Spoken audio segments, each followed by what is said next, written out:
नमस्कार, मैं हूं नरेश शर्मा। लोकसभा चुनाव के दूसरे चरण का मतदान परसों यानी कि 26 अप्रैल को होगा। आज चुनाव प्रचार का आखिरी दिन है। शाम 6 बजे चुनाव प्रचार समाप्त हो जाएगा।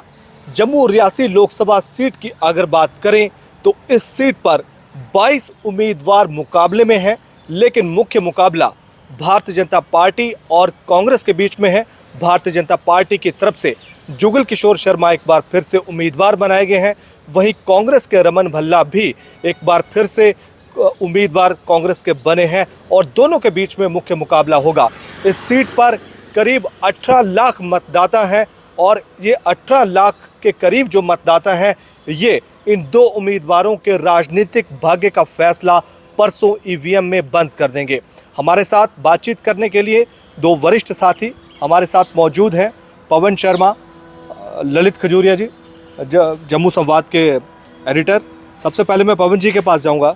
पवन जी, आपने पूरा चुनाव प्रचार का जो समय था वो पूरा देखा, यानी कि करीब एक महीने तक या एक महीने के करीब जो चुनाव प्रचार था दोनों राजनीतिक पार्टियों का आपने देखा, तो क्या समीकरण आपको लगते हैं जम्मू रियासी लोकसभा सीट की अगर बात करें, क्योंकि डिलिमिटेशन के बाद इस सीट पर काफ़ी बदलाव हुआ है और ये जो बदलाव है ये किसके पक्ष में आपको जाता हुआ दिख रहा है? देखिए, जो परिसीमन के बाद जो कुछ इलाके काट के एक दूसरी लोकसभा के भीतर डाले गए हैं, राजौरी पुंछ का कटना रमन भल्ला के लिए नुकसानदेह है। गगवाल का एरिया सांबा के साथ जोड़ना ये भाजपा के लिए प्लस पॉइंट है। वहाँ से डायरेक्शन आ रही हैं। रियासी और कटरा का जो एरिया है वहाँ पर भाजपा का गढ़ माना जाता है। वहीं रियासी के साथ लगता जो एरिया है गूल अरनास का या दूसरे जो वहाँ पर और इलाके हैं वहाँ पर कांग्रेस का एज रहता है। कुछ इलाके कटने से कांग्रेस को ज़्यादा नुकसान है, लेकिन कुछ इलाके जुड़ने से भाजपा को ज़्यादा फायदा है। अब ये ऐसा वो बन चुका है कि इसमें 18 लाख वोटर मतलब कि जम्मू कश्मीर में सबसे बड़ी लोकसभा की सीट उधमपुर डोडा वाली 16 लाख के करीब थी, यहाँ पर 18 लाख है। तो 18 लाख में से परसेंटेज डिपेंड करती है कि कितने परसेंट वोट डलेंगे और किस पार्टी के पक्ष में डलेंगे। अभी जो स्थिति है आज तक की हम बात करते हैं, आज शाम को 6 बजे प्रचार थम जाएगा। अभी तक की जो स्थिति है उसमें भाजपा एज लेती दिख रही है, कुछ इलाकों में कांग्रेस एज लेती दिख रही है, लेकिन जैसा कि पहले बताया गया था कि वोटर का कोई पता नहीं है। लोगों का गुस्सा ईवीएम पर भी निकलता है और लोगों का प्यार भी ईवीएम पर ही उमड़ता है। मतलब ईवीएम एक वो जरिया है। तो क्या रहेगा वो तो पता चलेगा 4 जून को, लेकिन वोट जो परसों पड़ने हैं कहीं ना कहीं दो जो उम्मीदवार जिनमें पहले भी टक्कर रही, इस बार भी टक्कर है, 2019 में भी इन्हीं में थी टक्कर। हाँ, तो अब क्या स्थिति बनेगी वो तो 4 जून को ही पता चलेगा। चलिए ललित जी, आपने वो रोड शो देखा होगा अपना रमन भल्ला जी का आज। तो ये शो ही कर रहे हैं और रोड शो में देखिए हर एक पार्टी रोड शो ही कर रही है और इस रोड शो के ज़रिए वो अपने शक्ति का प्रदर्शन करती है। चलिए सुबह कुछ के ज़रिए वो बताती है कि हम कहाँ पर स्टैंड करते हैं, हमारे साथ कितने लोग हैं और हम कहाँ जा सकते हैं और किस तरह का मैसेज हम दे सकते हैं। सुबह आप कुछ आंकड़े बता रहे थे कि जम्मू की जो डिस्ट्रिक्ट के जो वोटरों की जो संख्या है वो करीब कोई 11 लाख करीब है। जम्मू डिस्ट्रिक्ट की है। हाँ, वो 11 लाख के करीब है। ठीक है, जम्मू की, जिसमें मेरा सांबा भी आ जाएगा। नहीं, सांबा नहीं आएगा, सांबा डिस्ट्रिक्ट अलग, सांबा डिस्ट्रिक्ट की जम्मू की बता रहा हूँ। और आप सोचिए कि जिस तरह से पवन सर ने कहा कि सबसे ज़्यादा नुकसान जो है रमन भल्ला को हुआ है, खासकर राजौरी पुंछ का। पिछली मरतबा मेरे ख्याल से वहाँ से उन्होंने 2.5 लाख वोट। मुस्लिम आबादी वहाँ पे ज़्यादा है शायद, इसलिए। नहीं, मुस्लिम हो या हिंदू हो वैसा कुछ नहीं है। होता है चुनाव में, होता है, ये चीज़ मायने रखती है। वो हिंदू भी तो है ना, अब हिंदू भी है। ऐसा तो नहीं है कि एक धर्म के आधार पर ही वोट डालेंगे, ऐसा नहीं है। ये नहीं कह सकते। मतलब कि आप उस पर ठप्पा लगा रहे हैं जो प्रचार चल रहा है कि कांग्रेस जो है वो मुस्लिमों की पार्टी है और भाजपा जो है। मैं ठप्पा नहीं लगा रहा भैया, तो आप वो भी कह रहे हैं कि भैया पुंछ राजौरी कटने से जाहिर सी बात है वो करता है। अब अगर मुस्लिम वहाँ पे इलाका है तो सोचिए रविंद्र रैना जी हिंदू हैं, उनकी पार्टी भी हिंदुत्व वाली है, तो वो खुद ही वोट नहीं डाल सकेंगे। अब सवाल ये है कि यहाँ पर किस तरह के प्रचार और किस तरह से अपना दमखम दिखाते हैं। देखिए, पिछली मर्तबा भी मेरे ख्याल में कोई 8.5 लाख के करीब जुगल जी को वोट डाला था और 5.5 के करीब मेरे ख्याल में रमन भल्ला जी को मिला था, लेकिन 2-2.5 लाख वहाँ से मिला था। तो वो जो 2-2.5 लाख है उसका तो नुकसान हुआ है, लेकिन गुलाबगढ़, गूल, रियासी का जो वोट आया अरनास इलाके का, अरनास, वो भी तो जुड़ा है, तो कंपनसेट तो हो गया है। लेकिन 11 लाख पर जो राज कर गया, जो जम्मू का है, जो यहाँ से लीड ले गया, देखिए जिस तरह से उधमपुर डोडा में कठुआ लीड मेन डिस्ट्रिक्ट था, इसलिए इस जम्मू रियासी वाले में आपका जम्मू डिस्ट्रिक्ट है। अगर आप जम्मू डिस्ट्रिक्ट में लीड कर जाते हो तो आपकी लीड जो है ये रियासी के गूल अरनास तक कायम रहेगी, जिस तरह से कठुआ वाली पाडर तक है। और जम्मू डिस्ट्रिक्ट में आपके पास जो विधानसभा है उसमें आप देख लीजिए, सांबा वाले को आप डीडीसी का नतीजा आप वो भी देख लीजिए, डीडीसी का देखिए। और यहाँ पर आपका बिश्नाह है, अरनिया है, आरसपुरा है, सुचेतगढ़ है, मढ़ है, रैपर दमाना है, अखनूर है। और जम्मू ईस्ट, जम्मू वेस्ट और एक नया बहु या दूसरी जो इलाका इन्होंने बनाया है, यहाँ ये भाजपा का गढ़ है। लेकिन ग्रामीण इलाकों में इस बार उल्टफेर होगा। अच्छा, इस बार ग्रामीण इलाकों में उल्टफेर होगा क्योंकि कुछ नाराजगी लोगों में है। इसमें आप कुछ भी कहिए, लेकिन तीसरी बार कैंडिडेट देने से लोगों में नाराजगी है। आप बिश्नाह गए थे, वहाँ पर क्या आपको? देखिए, बिश्नाह बीजेपी का गढ़ पहले भी रहा है। अच्छा, लेकिन अगर आप आंकड़े देखोगे ना तो कांग्रेस वहां से लीड करती आई है, और मुझे लग रहा है इस बार भी बिश्नाह से कांग्रेस लीड करेगी। आप याद रखिए, तो नाराजगी की बात बता, तो आपको याद होगा हमने यहाँ पर ये कौन सा पड़ा, बहु प्लाजा में एक लड़का जो मिला था, साहब कहा था कि जुगल किशोर जी अगर घर से बाहर ना निकले तो वो जीत जाएंगे, अगर निकलेंगे तो हार जाएंगे। मन नाराजगी इस कदर है लोगों में, और ये नाराजगी मुझे लगता है ज्यादा लंबी नहीं होती। सर, आपको क्या लगता है? ये नाराजगी चुनावों तक पहुंचते पहुंचते नाराजगी दूर हो जाती है। एक चीज और भी है, देखो आप कंपैरिजन करते हो, जैसे एक व्यक्ति ने कहा जी आप जुगल के बारे में बोलते हो, वो बाहर नहीं निकलते, डॉक्टर किसको मिला था। आप इन दोनों का कंपैरिजन नहीं कर सकते। जुगल MP हैं और उनके पास समय बहुत ज्यादा होता है, और डॉक्टर साहब मंत्री हैं, वो भी PMO में। जैसा मैंने पहले बताया था कि PMO में PM खुद 2:30 बजे तक रात को बैठा रहेगा तो PMO कैसे कर जाएगा। तो वो आप दोनों को नहीं कर सकते। नहीं, लेकिन नाराजगी तो लोगों की ये रहती है ना कि भाई सारा दिन थोड़ी ना, कि मतलब 12 महीने थोड़ी ना वहाँ पे संसद में आप काम करते समय निकालना चाहिए। और भी है, एक चीज और भी ट्रेंड देखा गया, कहते हैं कि जो देश में जो देश में हवा होती है, जम्मू में वही हवा होती है, कोई अलग ट्रेंड जम्मू में नहीं होता। हाँ, कि जिसकी केंद्र में सरकार बननी होती है, जम्मू वाले भी उसी को वोट देते हैं। यही चीज हमें UP 1 और UP 2 में हमें देखने को मिला। तो इस बार के समीकरण मतलब क्या आपको क्या लगता है कि 2024 में क्या केंद्र में? आप मुझे बताइए, 3 सीट के ऊपर भाजपा का सरेंडर हो चुका है। हाँ, 3 सीट, 5 है ना, लद्दाख वाली को आप छोड़ दीजिए, हम जम्मू कश्मीर की बात करते हैं। आपके पास 5 थी, 3 पे तो आपने सरेंडर कर दिया है, 2 ही रह गई जहाँ पे आपने इलेक्शन लड़ी। तो प्रभाव कहाँ पड़ेगा उन 3 पे या इन 2 पे? अगर 2 पे प्रभाव पड़ता है तो 3 पे क्यों नहीं पड़ेगा? वो भी चीज़ देखने वाली है ना। अब 3 जो सीटें हैं वहाँ पर भाजपा का कैंडिडेट मुझे नहीं लगता, 1 में तो नहीं दिया, 2 में भी शायद नहीं देंगे। अगर नहीं देंगे तो वहाँ पर जो कमल का फूल उसमें नहीं होगा तो प्रभाव कहाँ जाएगा? आप उन चीज़ों को एक साइड पे छोड़ के जम्मू के लोकल मुद्दों पे बात करिए, यहाँ पर जो जम्मू डिस्ट्रिक्ट के भीतर हैं। तो अभी जो कैंपेन हुआ तो आपको क्या लगता कहाँ हुआ है? वो स्थानीय मुद्दों पे हुआ या कहाँ पे? देखिए, आपने वीडियो देखिए ना, जो वायरल हो रहे हैं, वो खुद कह रहे हैं कि भाई साहब हमें मत वोट दीजिए, ठीक है, हम आपको पसंद नहीं है, हमें मत देखिए, आप मोदी जी को देखिए। ये ट्रेंड तो देखा जा रहा है कि ये स्थानीय मुद्दे कहाँ पर है? अगर स्थानीय मुद्दे होते तो ये कहते कि हम डेली वेजेस का मसला हल वहाँ पे आपकी आवाज़ उठाएंगे। देखिए, जब आपकी यहाँ पर विधानसभा नहीं है, जब आपके यहाँ पर पंचायती राज या जो भी है कुछ भी नहीं है, सिर्फ एक DDC है और सांसदों के चुनाव चल रहे हैं यहाँ पर, तो आपके लीडरों की जिम्मेदारी क्या बनती है? ये जो मुद्दे हैं, अब कोई कहेगा कि गली नुक्कड़ वाला मुद्दा वहाँ पे थोड़ी ना जाएगा, ठीक है, भले ही ना जाएगा, लेकिन बेरोजगारी का मुद्दा तो जाएगा भाई। आपका आपका जम्मू का मुद्दा तो जाएगा ना। जम्मू रियासी में आपका बहुत सा ग्रामीण एरिया पड़ता है। यहाँ पर सबसे ज़्यादा लोग जो रोजगार के डिपेंड थे वो फोर्सेस के लिए थे, यानी कि आर्मी के लिए थे। अब उन इलाकों में अग्निवीर का मुद्दा है, ठीक है ना, तो कांग्रेस उठा पाई है, कांग्रेस बुला नहीं सकी इस मुद्दे को। भाजपा वालों ने तो बोला है कि नहीं, राजनाथ सिंह ने कह दिया हम समीक्षा करेंगे, तो भाजपा के पास ऐज है। कांग्रेस वाले जो मुद्दा उठा नहीं पाए जम्मू कश्मीर के भीतर, खास करके जम्मू का जो ग्रामीण इलाका है। और आप कह रहे हो ना कि शो हो रहे हैं, रोड शो आज आपने देखा है पिछले 10-12 दिन से कहाँ शो हो रहे लेकिन एक और चीज है, वहाँ इन कैबिनेट चुनावों में के सर एक चीज आपने देखा है, इन चुनावों में चलिए जो भी जीतेगा वो अलग चीज है, इन चुनावों में आपने एक चीज देखी होगी कि यहाँ पर उस तरह का प्रचार नहीं हुआ। अब जिस मोहल्ले में मैं रहता हूँ या सर रहते हैं, अगर मैं 2019 की बात करूँ या 14 की बात करूँ तो वहाँ पे छोटे छोटे समूह में भाजपा के या कांग्रेस के या दूसरी का मतलब ये दो पार्टियों के गलियों में घूमते थे, नारेबाजी होती थी। नारेबाजी को छोड़िए, लोगों के घरों में जाते थे कि भाई साहब ठीक है, आपकी नाराजगी है छोड़िए, हम आपकी सारी नाराजगी दूर करेंगे, हम ये करेंगे, हम वो करेंगे।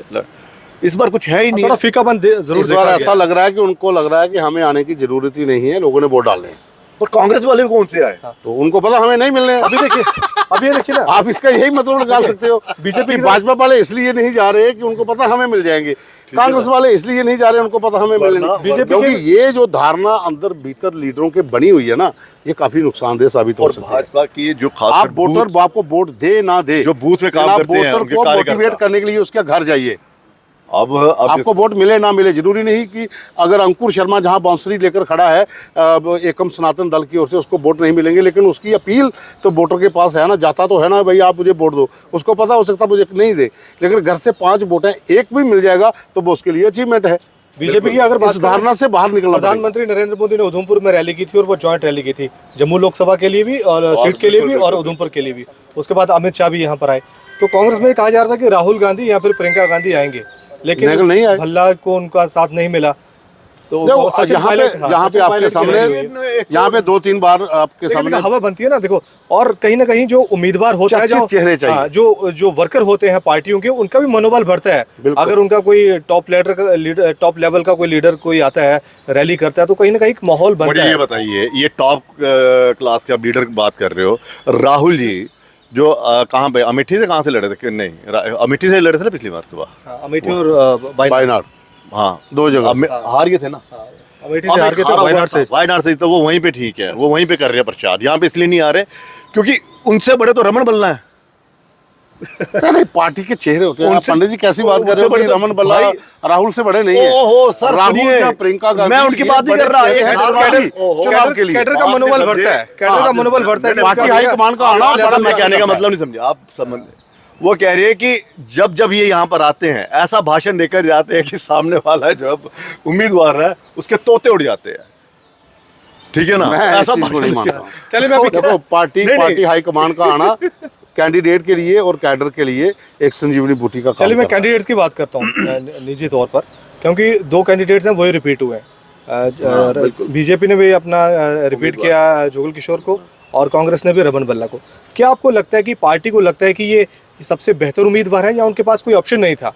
भारतीय जनता पार्टी के पास कोई ऑप्शन नहीं था जुगल किशोर शर्मा के अलावा, और क्या कांग्रेस के पास रमन बल्ला के अलावा कोई ऑप्शन नहीं था? या फिर ये दोनों ही ऐसे लोकप्रिय ये नेता हैं जम्मू में कि पार्टी ने इनको मौका दिया? अगर कांग्रेस की बात की जाए तो कांग्रेस बिखराव पर थी। जब ताराचंद और 2-4 लोगों ने वापसी पे की, तो कौन सा जो लीडर था जो रमन बल्ला से ऊपर हो सकता है? श्यामलाल शर्मा जी चले गए हैं, ठीक। ताराचंद जी ने पार्टी छोड़कर फिर वापसी की, वैसा विश्वास नहीं आप बुना सकते अगर एक बार हो गया। अगर यहाँ की बात करें तो यहाँ पर चेहरे थे, और सुनने में आया कि चेहरों के नाम भी गए थे, लेकिन केंद्र ने एक बार विश्वास जताया कि भाई साहब हमेशा पार्टी उन्हीं चेहरों को सामने लाती है, खासकर जो पिछले जीते हुए हों। हालांकि कई चेहरे उन्होंने बदल दिए हैं, जैसे वरुण गांधी का बदल दिया, आपका लद्दाख गौतम वाले का गंभीर भी वाला- नाम लद्दाख कट वाले का भी नाम कट गया, वो अलग चीज़ है, लेकिन फिर भी उनका इसी में था। लेकिन हाँ, इतना ज़रूर है कि ये जो सवाल आपने किया है, ये पार्टी के यहाँ के नेतृत्व पर उठता है सवाल, अशोक उलजी पर, प्रधान पर, और भाजपा के सीनियर लीडर्स पर, कि भाई साहब आप लीडर तक नहीं तैयार कर पाए, और आप एक यहाँ से नया चेहरा नहीं आप उसको ढूंढ पाए, आप खुद भी नहीं चुनाव लड़ पाए।